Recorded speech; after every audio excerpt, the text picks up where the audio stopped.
하루에도 수십 개씩 쏟아지는 정치 뉴스.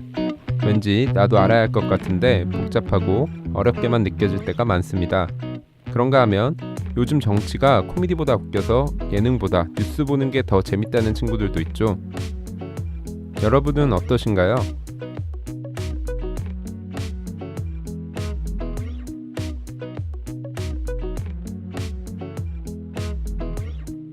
혹시 정치 이야기 좋아하세요? 아니면 정치 이야기라는 말부터 벌써 거부감이 드시나요? 보통 정치 이야기라고 하면 얼굴 붉히며 소리 지르는 어르신들이 생각나는데요. 혹은 명절에 친척끼리 뉴스 보다가 언쟁을 벌이는 모습이 생각나시는 분들도 계실 겁니다. 뭐 친구 사이나 연인 사이에서도 종교와 정치 이야기는 2대 터부이죠. 괜히 싸우지 않으려면 종교나 정치 이야기는 최대한 피하는 게 좋다라는 이야기를 흔히들 하곤 합니다. 여기까지만 본다면 정치란 뭔가 기성세대의 전유물인 것 같고 20, 30대가 편하게 혹은 가볍게 이야기할 주제는 결코 아닌 것 같다는 생각이 듭니다. 그렇다면 과연 20, 30대는 정치에 관심이 없을까요? 여기 재미있는 숫자들이 있습니다. 17대 대선, 이명박 대통령 때부터 작년 19대 대선까지의 연령별 투표율인데요. 놀라운 것은 20, 30대의 투표율 변화입니다.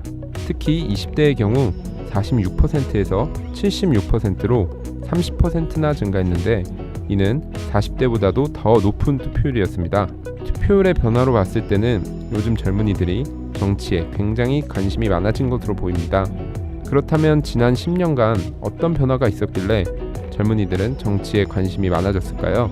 저는 정치에 대한 인식의 변화가 가장 큰 이유라고 생각합니다. 즉, 젊은이들이 정치를 자신의 삶을 바꾸는 가장 빠르고 효과적인 수단이라고 인식했기 때문입니다. 10년 전만 해도 대통령이 바뀌는 것이 우리의 일상에 당장 어떤 영향을 끼치는지 크게 실감하기 어려웠습니다. 하지만 지금은 다르죠. 대통령 한 명을 잘못 뽑으면 사회의 모든 시스템이 하루아침에 얼마나 망가질 수 있는지 똑똑히 목격했습니다. 일상에서도 느끼고 있죠. 내가 공정하게 대학 입시를 치르고 공정하게 취업해서 갑질에 시달리지 않으려면 투표를 하고 정치에 관심을 가져야 한다는 것을 요즘의 젊은 사람들은 알고 있습니다. 그렇다면 꼭 필요하기 때문에 정치 이야기를 하는 걸까요? 그렇지 않습니다. 재미있기 때문에 하는 거죠. 사실 원래 터부에 관한 이야기를 할 때가 가장 재미있습니다.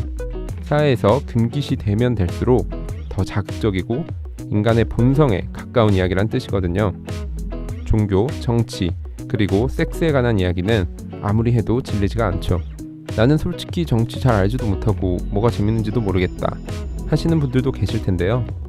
저만의 팁을 공유하자면 바로 스포츠를 즐기는 방법과 똑같습니다. 스포츠를 즐기려면 어떻게 해야 될까요? 먼저 스포츠의 규칙을 알아야 하고 좋아하는 팀과 선수가 있어야겠죠.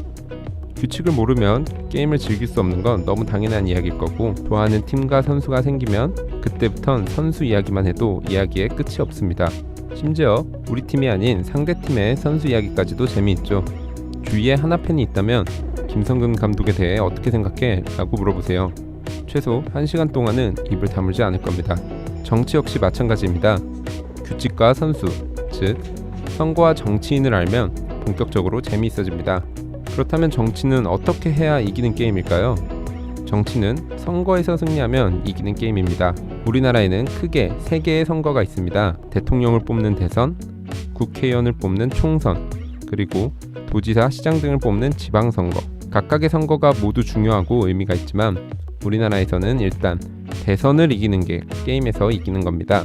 여기서 대선에서 이기는 것을 집권한다고 표현하는데요. 정당, 즉 팀의 입장에서 대통령을 배출한 집권 여당이 되면 이긴 거라고 볼 수 있습니다. 각각의 선거에 대한 자세한 설명은 다음 영상에서 차차 설명해 드리도록 하겠습니다. 규칙을 알았다면 이제 선수들의 차례인데요. 정당에서는 당의 정치인들을 각각에 맞는 선거에 내보냅니다. 스포츠의 메이저리그, 마이너리그 개념이 있듯이 정치에서도 급이 나뉘는데요.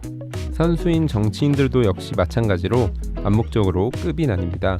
요점 정리에서는 인지도와 역량을 기준으로 자체적으로 정치인을 3가지 등급으로 분류하였습니다.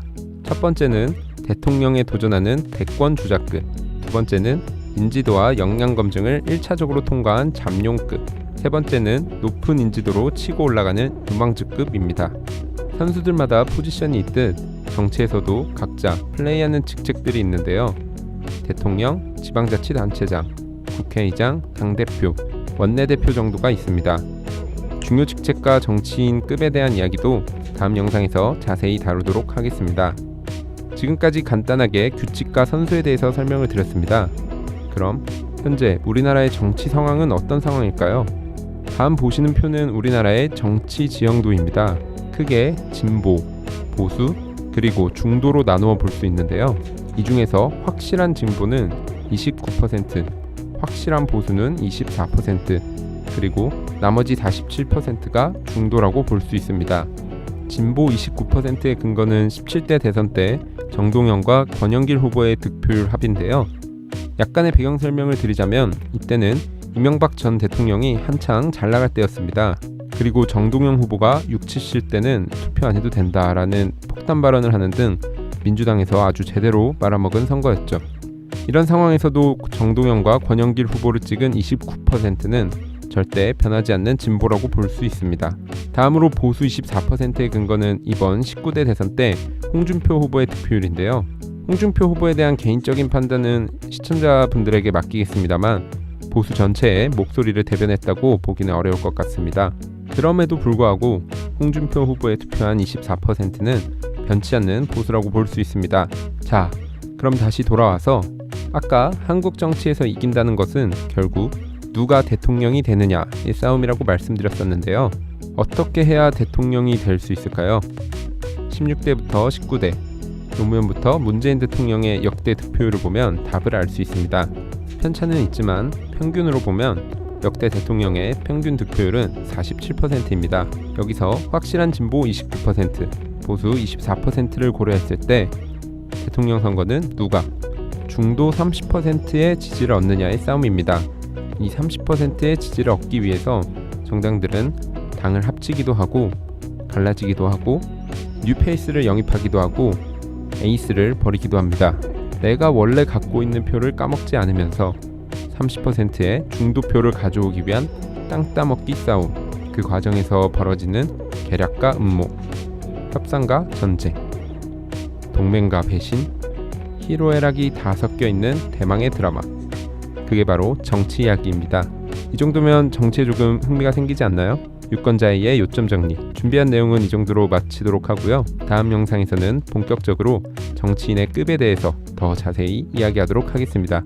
영상이 재미있으셨다면 구독하기와 좋아요 꾹 눌러주시고요. 다음 영상으로 찾아뵙겠습니다.